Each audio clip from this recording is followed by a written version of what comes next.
The highest good is like water. Water gives life to 10,000 things and does not strive. It flows in places men reject, and so it is like the Tao.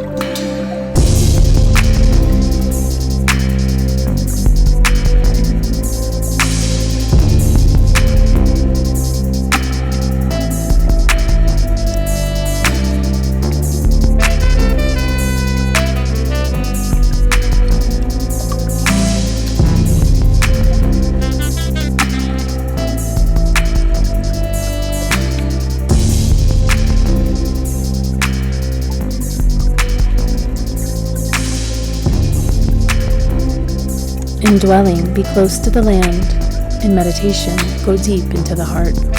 In dealing with others, be gentle and kind. In speech, be true. In ruling, be just. In daily life, be competent. In action, be aware of the time and the season. No fight, no blame. Tao Te Ching, Chapter 8.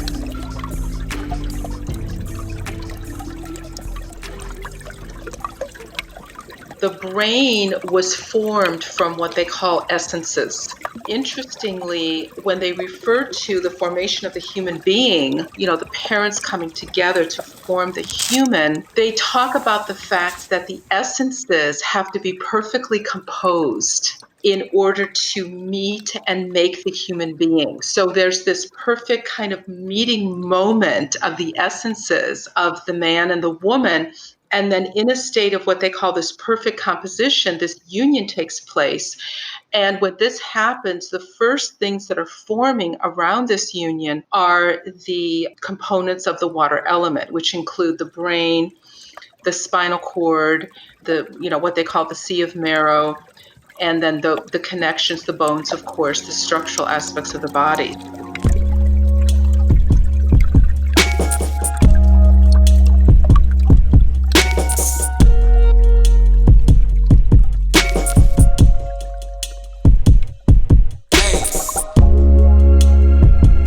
Welcome to the Reasons and Season podcast.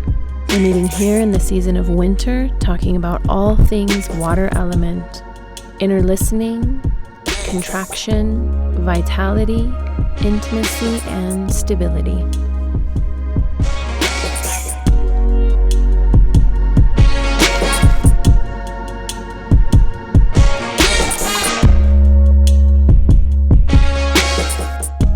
Be sure to check out the full digital interactive experience at reasonsmag.com.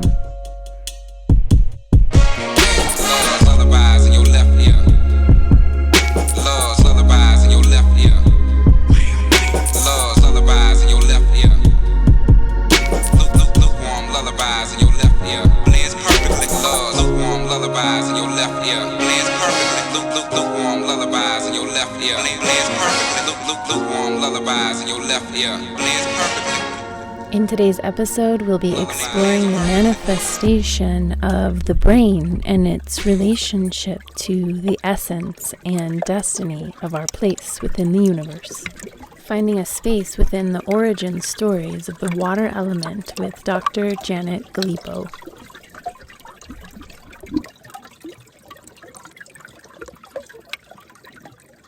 The brain is looked at as kind of an outgrowth of the energetic kidney system, or what we call the Jing. And then, of course, when we look at the function of the brain, we're looking at the function of essence, the function of blood, the function of chi, the functions of the different areas of the body that are really connected in to brain performance, which includes not only the water element meridians, the kidney and urinary bladder meridians, but also the wood element meridians, because both wood element, liver, gallbladder also enter the brain. So it's quite a complex subject, but I think the beauty of it is that it gives us so many ways in which to address brain imbalance, right? So, if there is whether it's ADD or, early dementia or, whatever it is, lack of, good physical coordination, we have such a compartmentalized way of thinking about this in the Western system. But, in Chinese medicine, it's kind of like, oh, okay, well, this is going on. Well, let's just see what's behind this. Let's look at the essences. Let's look at the fundamental body substances. Let's look at the extraordinary food. Let's look at, all of these different meridian connections. And this is how we're going to address imbalance. So yeah, it's a wonderful subject.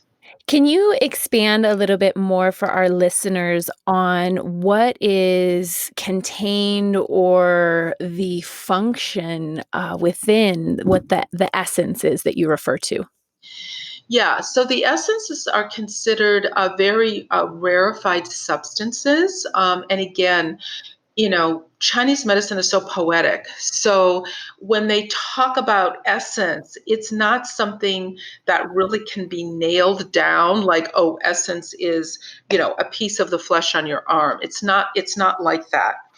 Um, so they refer to, for example, the essence of the earth. So the essence of the earth, we would say, would be the energy that comes from the earth that is ascending into heaven, right? Because things are bidirectional. So you have sort of the earth, and then you have rising vapors from the earth that go up to nourish the clouds, and then you have the activity of the clouds and the sky, mixing with all of the different forces up there, and then you have rain or precipitation coming down from the clouds that go back into the earth, and so you have this whole cyclic relationship. And so what the Chinese say is that it is the essence of this relationship that the human being is interacting with in the physical body. It is the essence of the earth. It is the essence of the sky. It's not that, soil or rainwater is entering our body. We're getting the essence of this, which is then interacting with the human body, which is feeding the human body, and filling up our empty spaces.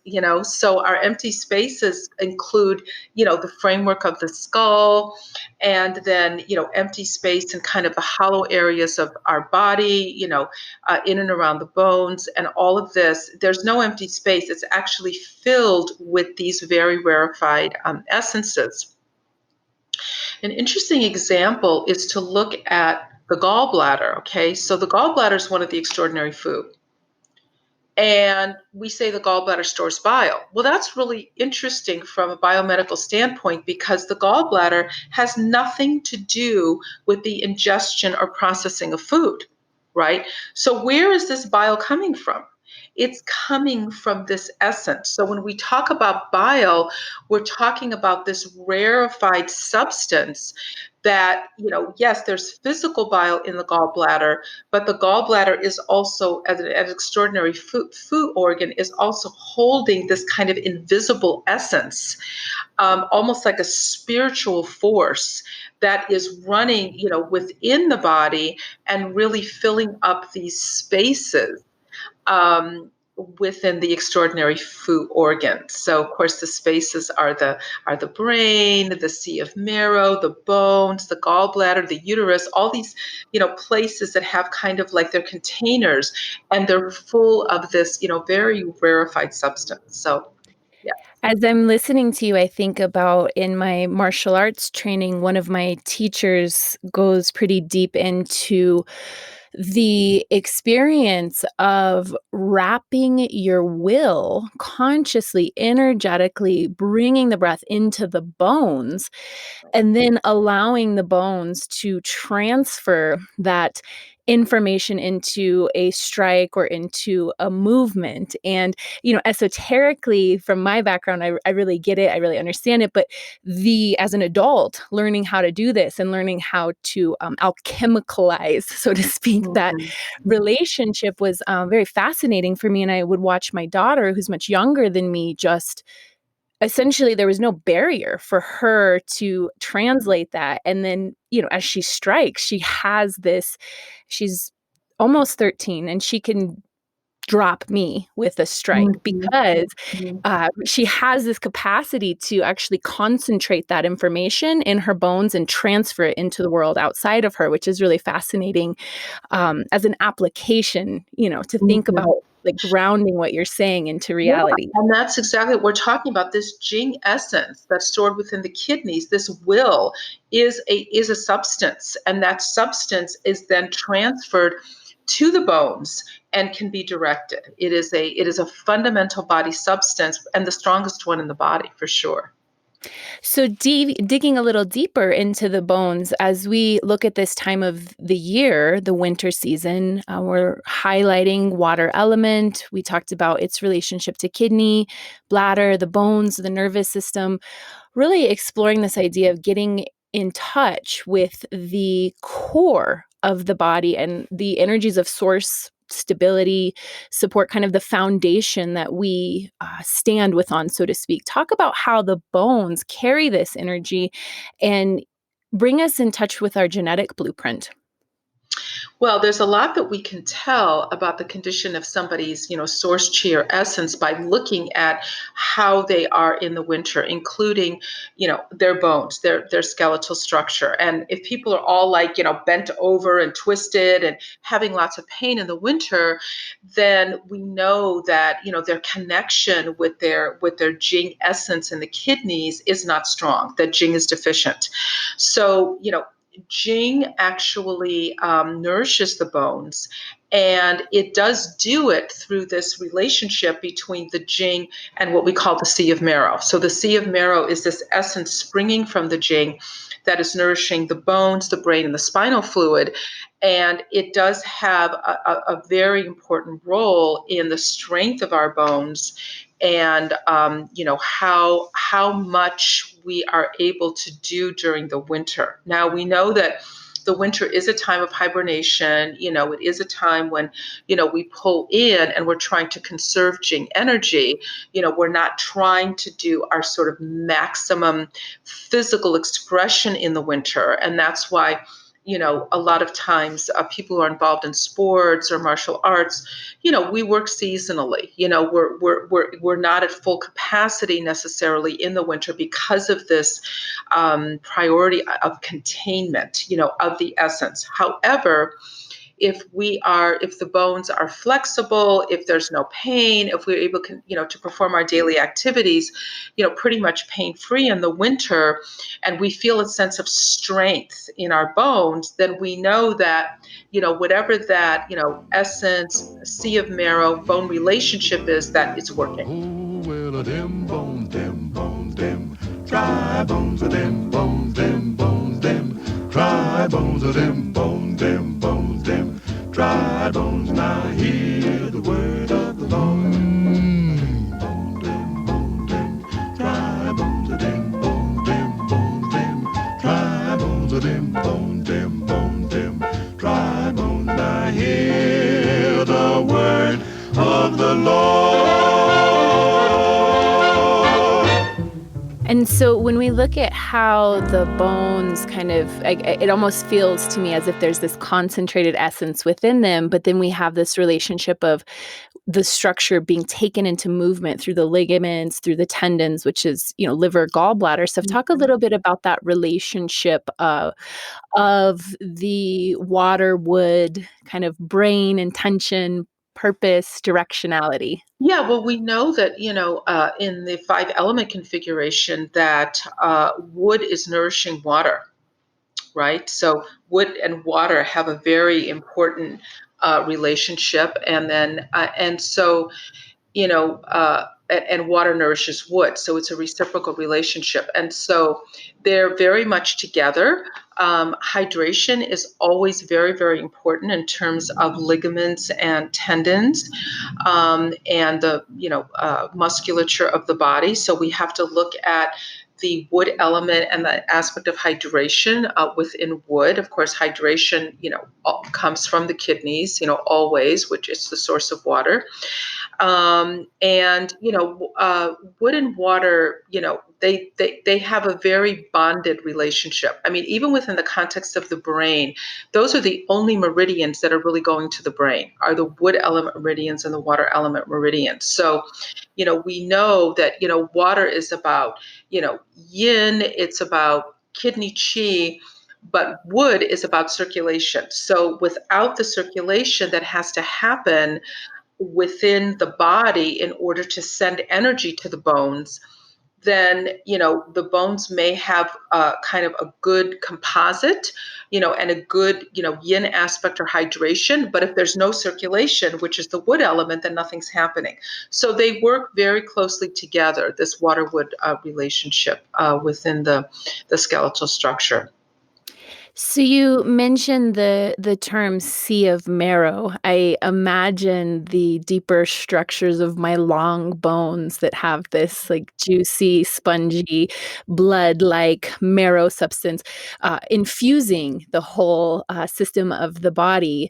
Talk a little bit about some of the interesting things you've come across in reading the ancient texts after, so many years for you in clinical practice, but then also opening your consciousness beyond continuing to study this concept. What's really sticking out for you recently? Well, I mean, if we're looking exactly at the concept of sea of marrow, it's a little bit different than bone marrow in Western physiology. So there is a difference. So when we think of bone marrow, we are thinking of the spongy, stuff, red stuff that's going to produce the stem cells, for the body. And um, so I wouldn't necessarily say that sea of marrow encompasses that concept, although, there certainly is a relationship because we are talking about the bones after all. But sea of marrow, again, is an essence. It's a rarefied body essence that springs from the Jing and then is there kind of feeding the bones, the skeletal structure, and the other, the spine certainly, and then the other fu organs. One thing I think is interesting when we look at the role of Jing in Chinese medicine is that we have the Jing, and really the Jing, I mean, the regular definition of what it's supposed to be doing, this sort of storehouse of energy in the kidneys, is helping us when we're weak, helping us when we're deficient. So that's kind of number one. What does the Jing do in your body? If you're feeling weak, it's going to send some essence to the bones, to support them. It's going to send some essence to the brain to support the brain function. So that's number one. Number two is the Jing is going to help to protect us if there's outside invaders. So if there are climatic factors, that are coming in, cold climatic factor or wind or, whatever it is, and we feel like we're getting sick with the flu, with, coronavirus, with whatever, then the Jing is part of our body's defense system because it's part of our Chen Qi. And the Chen Qi really determines how sick we're going to get. So that's why, when you hear about people, getting exposed to pathogens, some people get like just a little bit sick, some people get super sick. And so that really all has to do with this reserve, in the kidneys. But then there's this kind of third purpose, and the third purpose applies to healthy people. So when you have health, when your body is not running on empty, when it's not deficient, and when you're not fighting off an outside invader, then this essence and the sea of marrow is able to work in a different way. And basically and this is mentioned in the classics, what it's doing, it is linking you to your origins. It is linking you to your original blueprint of health so that you are able to develop to your full capacity as a human being. Whatever that program was that was laid out at the beginning of your life, whether it's like, you're going to be like a famous martial artist, or you're going to be, the creator of a healing system or whatever, it's being in touch with this essence that's actually a spiritual essence, really, because you can't separate, mind, body, spirit in Chinese medicine. Everything is all together in the organ systems that is helping you to fulfill this purpose. And so it's almost like, if things are going well in your life, you can draw on this essence to do just about anything that you need to do within the human body, including physical feats, including, mental challenges, including getting yourself through these emotional times, because you are linking to the original human. I mean, there's even, I know part of the Immortal Sisters even says that you're linking to the original primordial female. You actually have a direct link to that primordial female energy that is within you, that is linked to the immortals. So beautiful. I am thinking about how the Jing rules these, maturation phases, these 7 and 8 year cycles, where when we come into, engaging at age 7 or 8 out into the world and learning who we are, and then puberty, and then adulthood, and then how that essence essentially keeps us in touch through these maturation cycles, whether they be physical or psychological phases of development, with this foundational truth, or with this kind of immortal essence that you speak of, and how important that is for us moving through change and maturation and growth, that we are infusing ourselves every 7 or 8 years with a reconnection back to that truth, so that we can take that little infusion, so to speak, and really allow ourselves to mature properly. Yeah, and that's also why, the sages say that, if you've got to boot yourself up to do something, you imagine yourself, if you're a woman, as a 14-year-old goddess, because you connect in with that 14-year-old goddess energy. I mean, remember when we were 14? I mean, everything was just so juicy. We had so much yang qi and so much strength and so much, just, I call it juiciness, which is the essence, right? We could draw so much on that essence. And so you don't think of yourself as this age, whether you're, 30 or, 50 or 80, you actually, take on the persona of the 14-year-old, or if it's, with men, the 16-year-old, and you imagine yourself, as they always say, a god or a goddess, literally just, with this amazing flowing energy. And that is actually booting up this original origin, your origins of your Jing.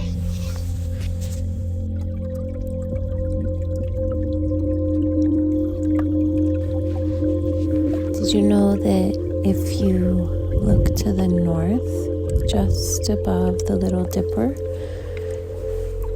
the tip of it, you can find the North Star?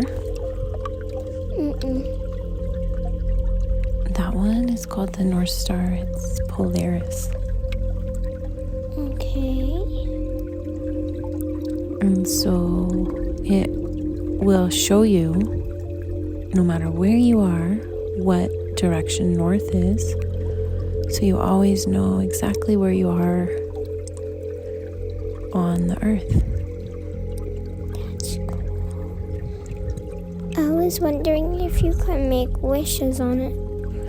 Well, the Taoists believe that it is a great source of celestial power, and it has the ability to connect people to their path in life, so that they can return to the stars.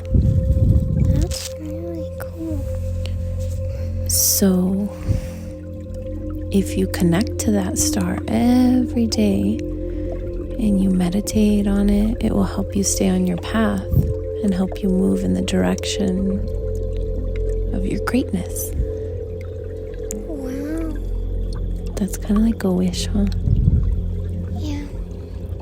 I think I want to start learning more about the stars and stuff. What's your favorite part about living in a dark sky? That I'm able to see almost like a million stars in the sky every night. Whereas when I'm in Denver, I'm really can't see any. It's always really cloudy, or I just can't see any. If we can see all the sky and we can see the stars and the North Star, remind ourselves of the beautiful light within us, it makes me feel more connected. What's your favorite star? It's that one that looks like it's twinkling. It's just... Actually, no. Wherever Orion's belt is, it's like 2 stars away from it. You watch it every night? You make a wish on it? Sometimes. What do you wish for? I can't tell you.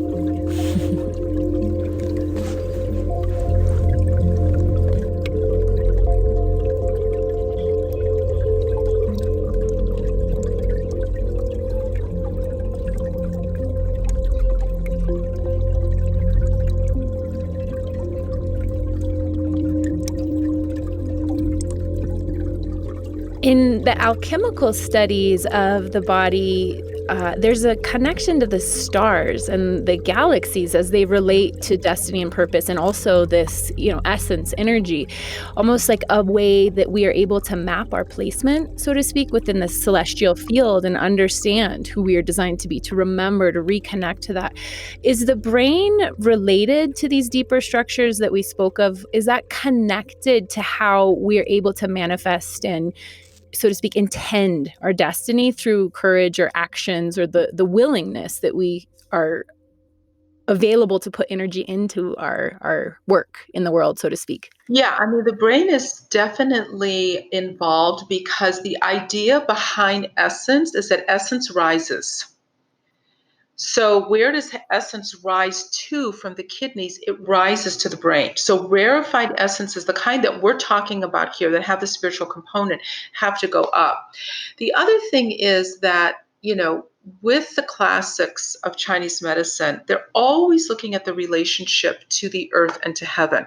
So they consider that one of the deficits in a lot of other whole medical systems is that they're looking symptomatically at the human being without understanding how is their presence on the planet. So that's kind of symbolic, but the earth element has to do with food. It has to do with our living environment. It has to do with how our earthly presence is on the planet and what we're taking advantage of as far as earth-based resources.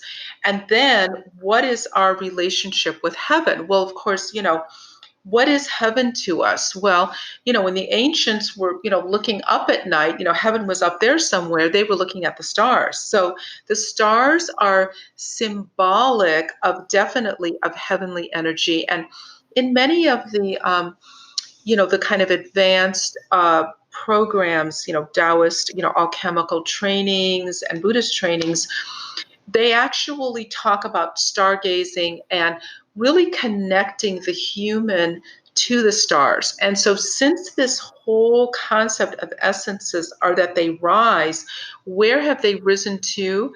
The essences are here. They've risen to the head, because the head is the most northern part of the human physiology. So obviously the essences are here. When we talk about the seventh chakra, why are we pointing here at the other seventh chakra? Because the essence has risen, and the seventh chakra is the part of us that's most connected to heaven and to the stars.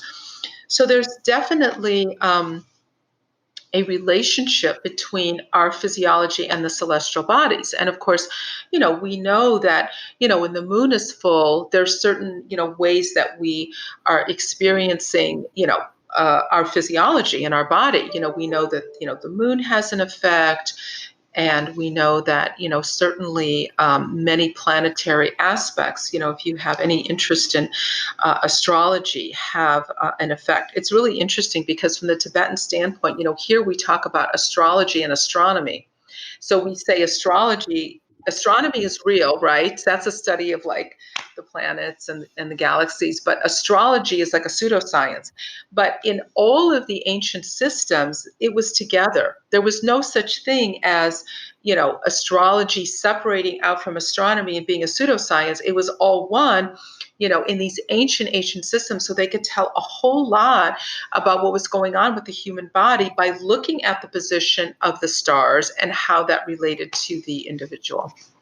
Yeah, I recently did a little bit. My one of my teachers did this mystical history study group, and we were looking at these cycles that would reflect. I believe it was like 60-year cycles that would reflect where we're going into 2021. And if you look back into the 16 and 1700s, what was happening in medicine, even from a more like Chinese medicine, from a Eurocentric medicine, African, across the globe, it was infused into all approaches of treatment and care, that you looked at the constitution of the person's birth under the stars, and that you could determine different potentials for disease or strength based on where the planets were at the time of birth. Absolutely. Yeah, that's right. And, and there are still many systems that use the system of astrology to really determine, the health of the child, what the child's, strengths are going to be, what they might become when they get older. And, it can really be incredibly accurate. So yes. So, always with Chinese medicine, it's like, okay, what's going on?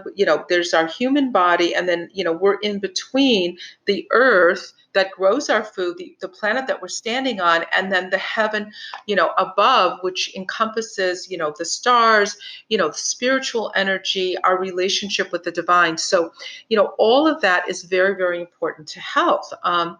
And, a lot of what we consider, mental, emotional problems now, where we're looking at, they have bipolar, or, schizophrenia, or, whatever these, illnesses are, and everybody's focused in on the brain, and then trying to, modify the communicators in the brain.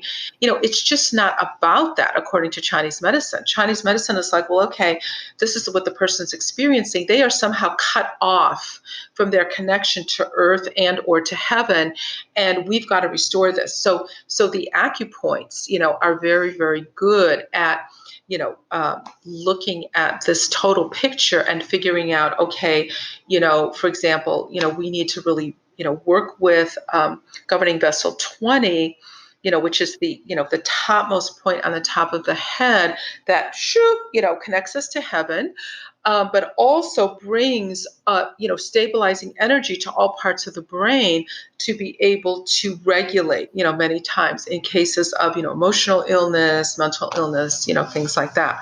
I mean, even in the Western sense, there's so much that, we're learning about the brain every day. I mean, they didn't have the tools for observing what was going on in the living brain, so everything about the brain that they knew was always about, cadavers and looking at this, dead tissue, but it didn't tell them about the activity of the brain, like what was actually happening, in a vital way. So it's only been a few years since they've discovered the brain has an amazing lymphatic system, right? They call it the glymphatic system.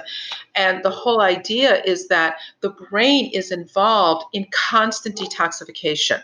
So we used to think that the detox was really happening through the cerebral spinal fluid, but actually it isn't. The cerebral spinal fluid is much more like a rarefied essence. Part of this whole idea of sea of marrow that's in the body is a very rarefied energy structure, but it's not a detoxification tool. So it's this other system that's detoxing. And of course, when we talk about detox, wood element, gallbladder, liver. And so it's really the gallbladder system that is constantly flushing out the brain.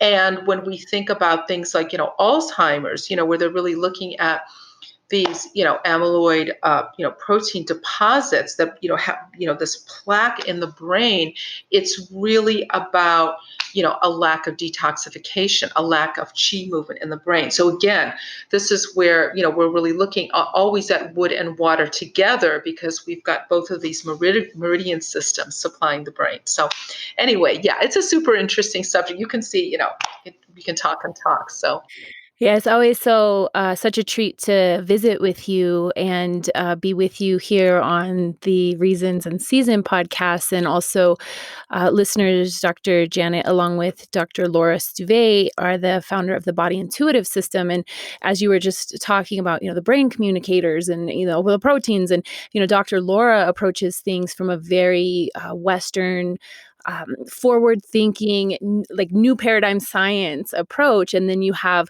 Janet, who is bringing in this ancient wisdom and knowledge. And you guys have really synthesized a phenomenal system of healthcare that, for providers, for integrative physicians, for medical doctors to learn how to really be at the forefront of this evolving consciousness that we're stepping into, and being able to compare notes, juxtapose, and understand the multiple dimensions that we are becoming aware of and connecting dots with. And so if listeners want to learn more about the Body Intuitive System, the trainings are available online. There's a lot of phenomenal resources. They can visit, is it bodyintuitive.org? yes. Great. Yes, Thank yes. you so much, Elsa, for your kind words. And yes, I think, we're very committed to empowering healthcare practitioners. So that's what we're all about, and sharing our knowledge, and just finding really effective tools and ways of dealing with life on planet Earth. Reasons and Season is a digital interactive experience. Be sure to tap in for the full creative expression at reasonsmag.com as we tap in with experts in the field of elemental and seasonal living from perspective of Taoism, classical Chinese medicine, food as medicine, art, culture, creativity, herbalism, martial arts, and more. Be sure to give us a like on iTunes, share with your friends, and get into a deep dialogue reflecting your experience of your reasons and season for living. Original score and production by Ichiban, exploring the movements of the energy of the seasons. We're meeting here in the dead of winter, tapping into the solid core of ourselves with the track Solidify.